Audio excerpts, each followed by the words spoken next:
you were young enough and in the know enough to also have a conversation about these kind of things that I thought were cool. It was like, oh, this is another older person in my life that kind of gets me right now. What's going on, everyone? Today, I'm super excited. We have Mike here. I met him when he was in high school. It's been amazing seeing this man grow and develop. I went to school at Ohio State. That's kind of where I developed a lot of my skills and my trade and my connections and stuff like that. I'm moving to Chicago in a couple weeks. I don't have a job lined up. I can make it work. Like, I need to be in the city though. Like, I need more connection. Chicago is definitely like that next step for me. I want to go back to I never asked you this, what made you come and get a haircut? Yeah, so it was in late middle school and you were dishing out coupons that had, it was like $5 off or something like that. Yeah, and your haircuts were like dirt cheap at the time anyways too. And I was like, and I was in the hunt for a barber. Like that was like what I really wanted. Cause I was still going to a salon my mom would go get her hair touched up. And then I'd be like waiting in the waiting room, waiting for my appointment after. And it's fine. And like, they tried their best, but it's like, it obviously wasn't what I was looking for. Okay. They had me looking like Ellen DeGeneres sometimes. So it was a little, questionable in terms of like what I wanted for, my aesthetic.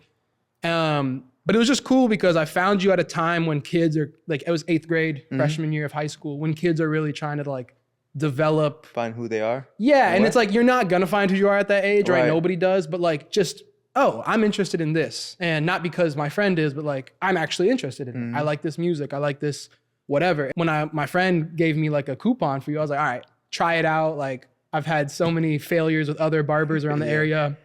I tried it out and it was great. Like it was like, and that's the whole thing of like, first interaction with people. Like we had a really good, like really solid first interaction. The haircut was good and like the communication was great. Yeah, and that's cool because that wasn't like my actual intention in a way, but like I always wanted to make and let other people feel comfortable. Yeah. It didn't matter the age, you know what I mean?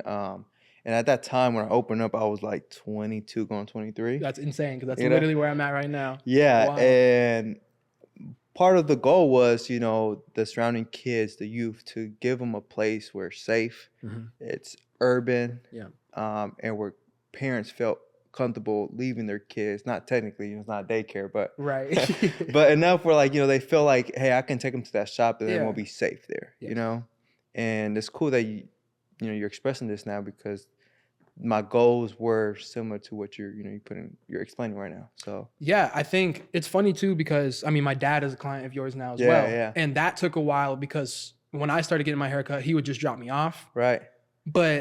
And to him, it was just, okay, another thing to drop Mike off at and like let it happen. He picks me up, whatever. Yeah. But once he like stayed a couple times and like heard how much me and all my friends enjoyed it. Cause again, I would come not just by myself, I would come with like 2 or 3 friends. Correct. Some of them wouldn't even be getting haircuts that day. But they would just be hanging out.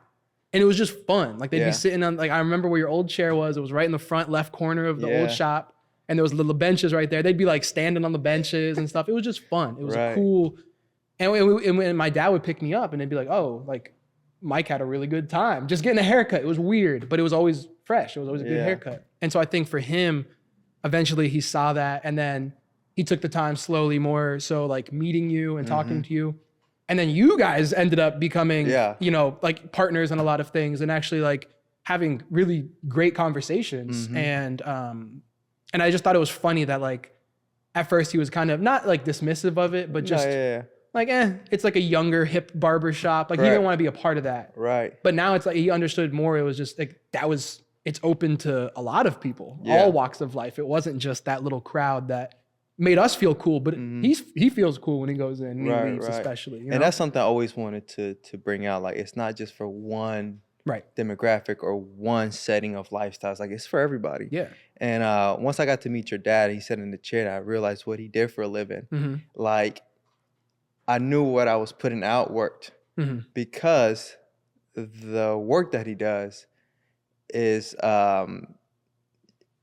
it's, they don't go everywhere, you know what I mean? For reference, just so everyone knows, he is an attorney. He's an attorney, accountant. Yeah. So like, their mindset, their mindset is a little bit different. So to bring lawyers, doctors to what we do. It's hard sometimes because they see it a little bit different. Like, it's not in a bad way. They just see it different. It's more serious. It's more black and white. Yeah. It's not like kind of follow your heart. It's more follow what's written. It's follow like strict guidelines. Yep. It's very, so they very, find that. They try to find that in their life. Right. And when I knew what he did and I see how he let loose and came, being relaxed, I'm like, I hit the goal there. Like, that's what I wanted to do. Same thing with you guys. Like, kids, like, oh, bam, that's exactly what I wanted to. And then it started growing and being like, it's exactly what I wanted, just diverse, So it's cool that, that happened the way it did, because that was my whole intentions from the heart, but yeah. Yeah, and I think it's funny too, because like I have that same relationship with my dad. Like, obviously we butt heads here and there. Yeah. But in terms of him being someone who supports my creative endeavors and things that I work on in my projects and all this stuff, like, he real deal supports it. Like, he genuinely like knows that that's what I want to do. And he trusts me because, I've built a track record and I have things but like, it's nice because I don't ever ask him about the creative side. I'll show him my stuff. And it's nice to get that validation sometimes. Like, it's funny because it's not like I necessarily respect his creative opinion, but that's still my pops. I respect him as a man and as a person in my life. So if he thinks it's cool, or it doesn't mean it's end all be all, but it's like, I appreciate that extra level. But just, him being someone who always knew like finances and laws, like he helped me get an LLC and how to pay taxes and do all this stuff. Like, I don't know what I would have done, and like, spend more time actually being creative and actually like building things and painting things and sculpting things, like doing that side of stuff. He's really helped me, figure out the business side. Yeah. So it's nice having a person like that. And I mean, it's a mutual person, but like, when you want to do something else, someone that actually knows what the hell they're talking about when it comes to like strict guideline business, money. And he's helped me out too with the business. Once I wanted to scale it to a certain level, like I needed certain type of, forms and certain documents. And he's like, hey, come through and I'll help you out. Let me know exactly what you need. And he helped me out, man. And again, like, it's cool that there's people like that in the shop, Definitely. I think it's also really cool in terms of like we've said, knowing each other since I was younger. I wanted to ask you, because like, obviously I'm 22, 23 now. Like, did you ever see yourself in me or any of my friends? Like, in terms of like, because it just felt like you really bought into like things I was talking about. Yeah. So that's funny you said that, because I was about to ask you a question. Okay.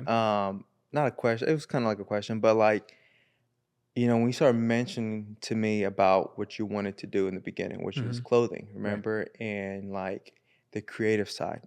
And that, since I'm creative and I love doing that, I think that's where like it started coming together. Yeah.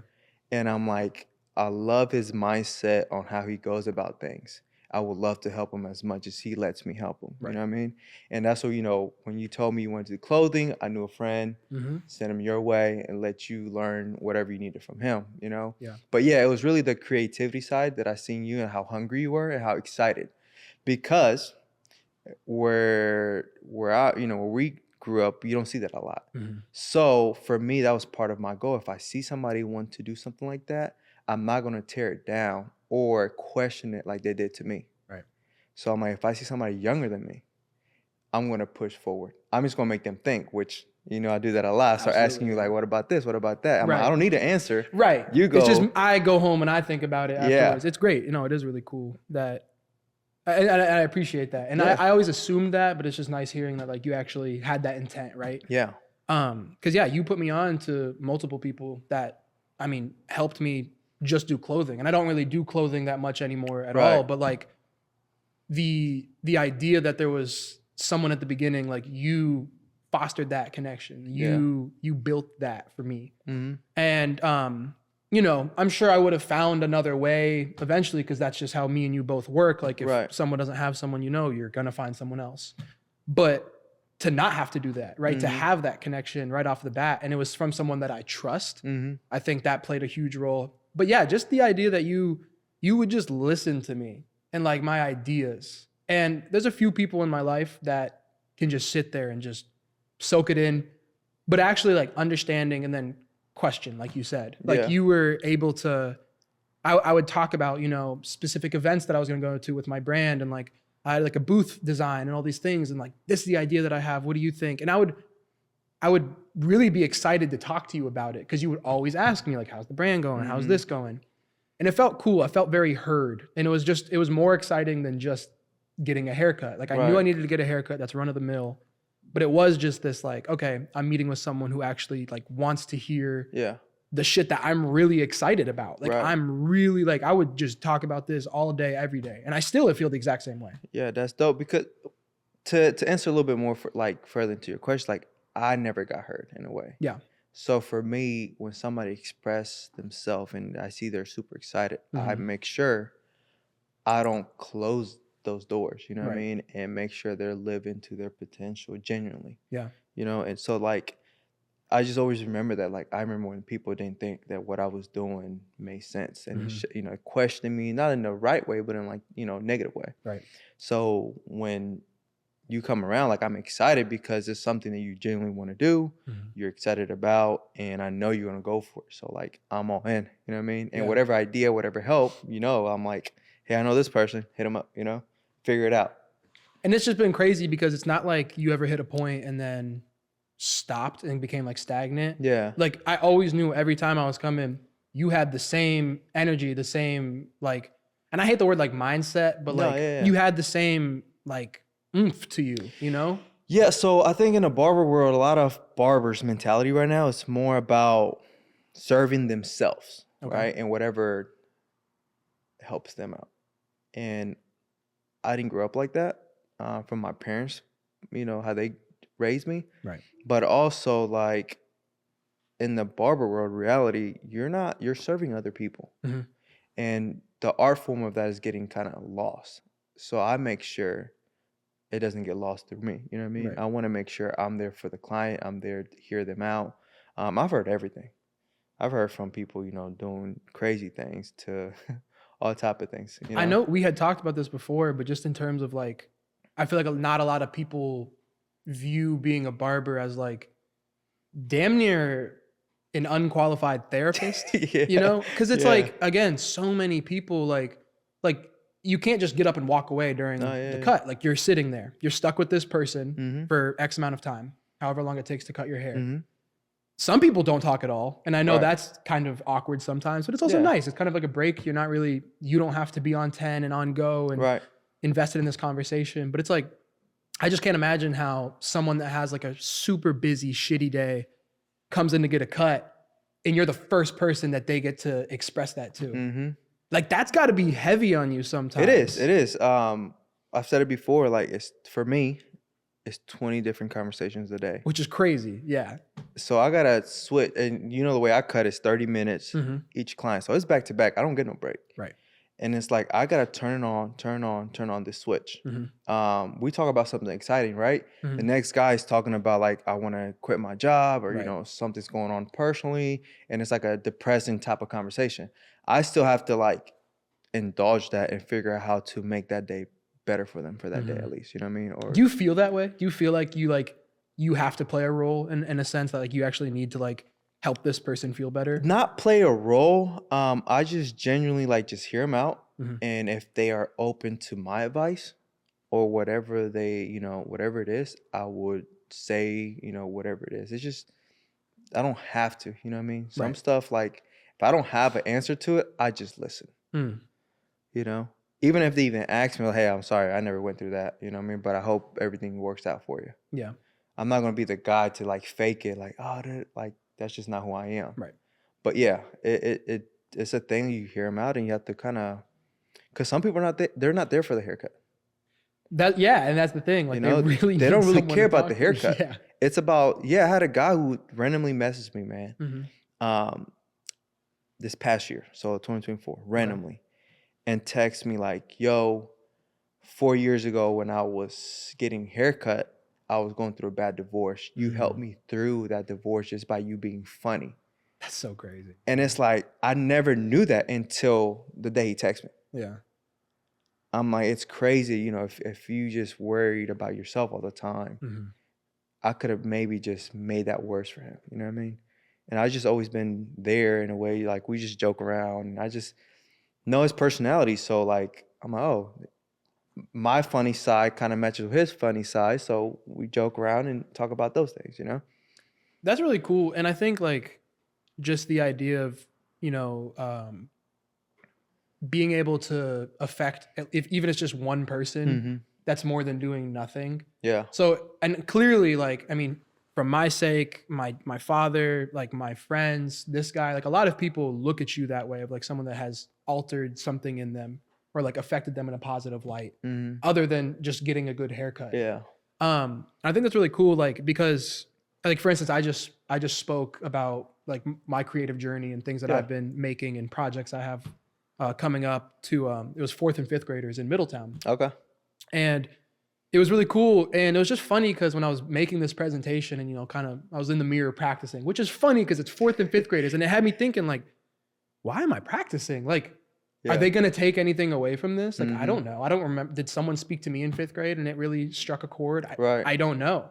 But it's just the idea that like, if one kid really like is listening and says something away from it, I don't care if anyone else is like slumped on the table, like if one person could actually like get something out of that, that's kind of, and I know a lot of people say that, but it's so true. And so it must be really validating and cool to hear it actually, come to fruition. Like you were being a good person just by being you. Yeah. You were listening to people, you were giving people good energy, which is like one of the best gifts you can give to somebody is good energy. Yeah. And they actually tell you like, you really did help me. Like, I feel like there's no way that doesn't like motivate you more to just continue to.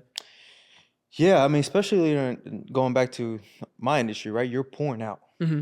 So like that cup gets empty pretty quick, And, I can't imagine. I don't think I could do it. My social media would tank. Like seriously, I could not do that. Yeah. And it gets hard sometimes. And I've had conversations with people now recently. Before it's just, you never really hear it, but now I'm in a stage of my life where the relationships I've built real strong with my clientele. We're like, man, I appreciate you for this or that. And I'm like, I never knew. But and deep down inside, sometimes I did feel empty. Like, dang, like, do people really appreciate what I do? Yeah. Like, I'm giving it 100% to each client. And just hearing it now, but also while I'm cutting hair now or a text, like, it really does go a long way because I've been doing it for 15 years, since I was 15, 16 years now. Yeah. So it's a lot of years, right? Being young as well, it's like I've been to a point recently where, like, I've been super empty. And just being able to hear people now and like, hey, this like, it's getting me back motivated. Cause the reality is I was burned out. I've been burned out for a couple of years now, right. And the kind of the story behind it a little bit. Absolutely. Trying to build 2 businesses at the same time and all that stuff. It's like, it really burned me out. But now it's like, everything happens for a reason. Some stuff happened and now like this side of things is happening. And I'm like, okay, I'm doing it for the right reason. Let me keep pushing forward now, It's pretty cool. Do you feel, because I know like when we talk about a lot of like cool things that are happening to us, like things that haven't happened yet, but it's like, ooh, it's not like we're bragging to each other. No. It's just like, because that's just our relationship. Right. It's like, I got this coming up and I can't wait to show you and tell you, and you say the same thing to me. And it's really cool. I kind of wanted to ask you, because I feel like I've started developing this feeling recently, just like the idea that a lot of things are like, it feels like it's like knocking at the door, but the door is just not like opening yet. Yeah. And it's really interesting because I know like that's how I feel, right? And I feel like a lot of things that I'm doing seem right. Yeah. And things in the past I would deem, in my heart and my soul successful, but like maybe some of them didn't actually provide a lot of money. Like I wasn't like monetarily successful. What I'm getting at is I kind of wanted to ask you in terms of how you view like success. Obviously, the main answer for most people is, financial freedom, like money, time buys, or money buys time. But like for me, I would call myself broke, but like I have enough to get by. I have enough to get to Chicago. And it's just the idea that something's going to happen because there's no plan B. Like this is the plan. Right. And I feel like things are knocking, things are about to happen. Yeah. But it's just not like there yet. But it's just this coasting of like, it feels good, like things are working, right? But there's not just that one that green thing. Light, right? Yeah. And it's like, so like, I guess the second question for you would be like, did you have that green light, and like what was that kind of like explosive moment that the door opened for you? So success for me is not money. Like the reality, every human being that the end goal is what? To have enough money. In this society, like that you need it. You do need it to function to a certain degree. And not work as much, or, do so many vacations. That's everybody's goal, right? Mm-hmm. But for me, is to be able to show others, like, you stick to what you want to do mm-hmm. and grow it. You know what I mean? And that's part of the reasons why I did what I did in Middletown. Mm-hmm. I wanted to show younger kids, your age and younger, like, it's possible to be cool, to not go party and still be cool, to not go, do X, Y, and Z and still be cool, to stick to the gun, go cut hair and still, travel, do all these other things. For me, like, again, for success is just to be able to help people see a bigger side of life. Yeah. And it's like happening, Mm-hmm. And for my personal success is just, at this point in life, it's just the kids, and the family, and help them grow and stuff like that. And your second question, so that's where me and you really like, what's the word I'm looking for? Like, are the same in a way. Okay. Where I'm going all in no matter what. Right. So I'll give you this. When I opened up Middletown, I didn't know nothing about loans. Again, self-taught. Yeah. Right. My parents don't know nothing about business. Right. Something you had a blessing with, right? I didn't have that blessing. Absolutely. I saved money for the whole year. Just had a kid too. Mm-hmm. Parents just left to Florida for like 3 years at the moment. I want to open up a shop at 22. Opened it up with my own money, cash, because that's what I thought it was like. Mm-hmm. And I was knocking on doors. I couldn't find a building. And honestly, this is what happened. I was like, hey, if it's meant to be, it's meant to be. If not, it is, right? Right. A week later, I get a call from Veracruz owner, Jose. Yeah. Hey, the unit next door is going to be open. Do you want it? I'm like, yeah. Duh. Well, here's the number. Here's the number. Call them. It took me like a week. Really? Because I was scared. I'm like, is that why? Like, because you had the money, or? I had the money. I was just scared because I'm like, oh, it's happening now. Like that's the real commitment. Yeah. So I called him, and the first thing he tells me is like, he's an older guy. He's like, I don't give chances to younger people because they always screw it up. But people talk good about you, so I'm gonna give you a chance. Not give you chances. I'm gonna give you a chance. Yeah. So I just kept chipping away. It sucked. Like, by the time I got done building the place, because I did it with my own money, I only had $100 in my pocket. I'm sorry, $1,000 in my pocket. And I'm like, okay, I got to pay rent at the house. I got to pay rent at the building next month, and kid, wife, everything else that comes with that, bills. And I just kept chipping away. So the same thing, like, what I like about you is like, you're like similar to like, I'm going no matter what. Like, I got one minus option. The kid. Huh? Yeah, mine is a kid, but I'm saying like mentally, like, you know what I mean? Like, there's no plan B, C, or D. Like, you just have A, and we're going to figure it out. Right. And I'm the same way. And like, love seeing that out of you. Like, you're the same way. You don't run into a lot of people like that. So like, that's what hypes me up when you come around. Cause I'm like, oh, I got somebody that kind of thinks the same when it comes to like, there's no other options. Yeah. So yeah. I mean, it's funny you said like in terms of the trust, like from the Veracruz restaurant owner next door, like, for me going to Chicago, again, I don't have a job lined up. I just have the intentions, and like, I know what I'm going to do. And if it doesn't work out, it doesn't work out. Right. And I think getting over that hump of fear of like, cause I mean, I was supposed to move to Chicago in January, and then it was like, okay, I'm gonna save up a little bit more February. All right. Push it back a little bit. And it's just like, eventually you just have to. You gotta jump. You just have to jump. And again, like, I feel like I should be feeling more scared. Cause like my father and I were just talking about budget today. You know, that's funny. You know why? Why? You guys are talking about it? Yeah. I was like, have you talked to him about budget? He's like, no, but that's something I just thought about. It'd probably be a good idea. Cause I mean, again, I feel like I understand the finances. Yeah. Like I've been saving up specifically for this moment. Yeah. But it's like, I already signed the lease. Like, there's no going back for that shit. Like, I'm going, and I have to figure it out. But I think that's honestly that, along with these this wonderful couple that is our landlord. They just own the building. It's not like they own a bunch of different rental units. It's just that. And I think we had a couple Zoom calls with them, and we were just like, you know, and a lot of the things that they based their decision on to let us get the place. Like this place had like over 100 contacts on Zillow or whatever, like a very popular apartment. And we toured it, and the guy that was touring it was super cool, great interactions, just that good first impression, good energy. Yeah. And they told us that they decided to give us the place. And we were like, oh, this is awesome. They're like, oh, we want you to know, like, this is because we trust you guys. And we really believe that you will make it work. And it's just funny because, like, it's cool hearing that from a stranger. Just based on what I've told you and just the energy I say it with, you know, like how I get my point across to you. They bought into it and they understood. And like, and it's almost like it's just an extra person supporting. And it's also kind of like, now here's a new person I don't want to disappoint. Exactly. Like, I'm sure it was the same for you when you got your spot. It's like, this person's giving you a shot, giving you a literal chance to follow and pursue things like that you want to really, really do.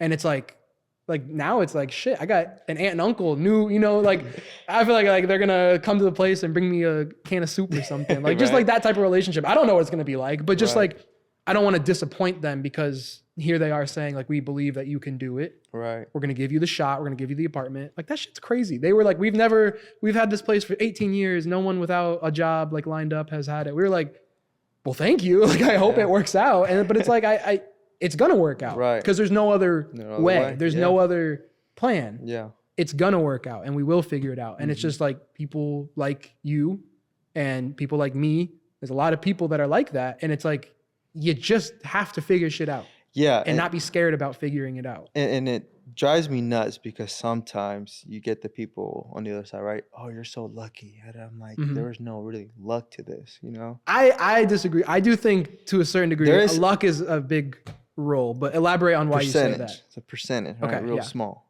Because you have to do the work. True. Because if you didn't go up to Chicago because you did not reach out to them, it wouldn't have happened. If your personality and who you are wouldn't come out the right way, they would not give you the shot. So the luck factor is minimal, really. You know what I mean? It's really come from faith. You know what I mean? That your faith and their faith. You know, and that's really where it comes from. Like for me. So you believe like mutual agreement? Like we both were really wanting this to happen. Like they wanted to get. They have faith in me and faith in the situation working out. I have faith. So those two colliding. In a sense, yes. Okay. You know what I mean? Like they know, they can see by how your demeanor, you know, he's going to make it happen no matter what. If somebody has a job, like, yeah, but I want to see if I can make it work. Like, even if they already have a job. You're like, I don't have a job, but I'm going to figure it out. I'll make sure I pay you. You see what I'm saying? And that's where, like, that comes into play. And it's just knocking on doors. It's, you know, if you want to call it lucky, blessings, whatever it is. For me, like, that's what I did. For a long time, I just knock on doors. I get a lot of no's until I figure out the yes. I think that's a huge thing in terms of like how you can deem success and how to gain success, whatever that may be for, you know, you or anybody. Like going and just talking to someone in person, like, or giving the phone call, shooting the email, like, not, you know, annoying the hell out of them, but like, if they don't respond, send them another email. Like, don't be scared of them not addressing it, you know, or not coming and talking to you. Because again, it's the classic, the worst they can say is no. It's no, yeah, the worst they can say is no. Like, why not try? Like a lot of things that I've gotten have just been simply from, hey, I really want to do this. Or just putting, like I had an internship in Los Angeles for, it's a brand called Everybody World. And they do like, it's blank wholesale. It's 100% recycled cotton. Super cool. Amazing company. And I just wanted to be a part of it, right? And so I bought shirts from them. And then I told my dad for spring break, I didn't have any plans. We were in college, you know, there was nothing to do. I was like, can we go to LA together? Like, I don't want to go do anything. I want to go to LA and I want the intent to visit this warehouse. And the way I got in was I emailed them and I was like, yo, this shirt is too small for me. It wasn't, it was my size. I bought it. But I was like, can I exchange it? They're like, yeah, here's our shipping. I was like, well, can I just come in person? I'm going to be in town. And the girl was like, yeah, definitely. Like, here's our address. I didn't know they were cool like that. I just shot my shot, like I guessed. And long story short, I ended up going and I kind of just overstayed my welcome and I talked my way into an internship there for a month. And then so couple months down the line, I drove over and we lived there for a month and I worked there like full time. Yeah. Fucking amazing experience. And it was all because I was like, no, I'm just going to do literally anything I can to get this internship. I'm going to will it into reality, you know? And you're being relentless, you know what I mean? And that's what I'm saying. Like, there's luck in it, but just being relentless. Like, you going up to Chicago and the way you did it, people probably, like you said, over 100 people looked at it, but nobody probably showed up to their footsteps and be like, hey, I want this. You see what I'm saying? Yeah. And that's where, like, it changes. That's what, like I said, I see a lot, you know, what you do. Like, I do the same thing. That's why I think we really, you know, when we talk, we really, like, hype ourselves up and we're ready to go for, like, the next 6 months, you know? Definitely, yeah. No, 100%. So, yeah. I guess, I mean, to wrap this up kind of, I just wanted to know, like, you always tell me about things you're working on and stuff like that. Is there anything that you're working on right now that you can like talk about that is No, so this year is totally different. You know, I'm always on the go. Right. 110,000 miles per hour. Yeah. This year I'm slowing down. I think it's a good plan for you. Yeah, the only thing I'm really focusing on right now is the kids. Awesome.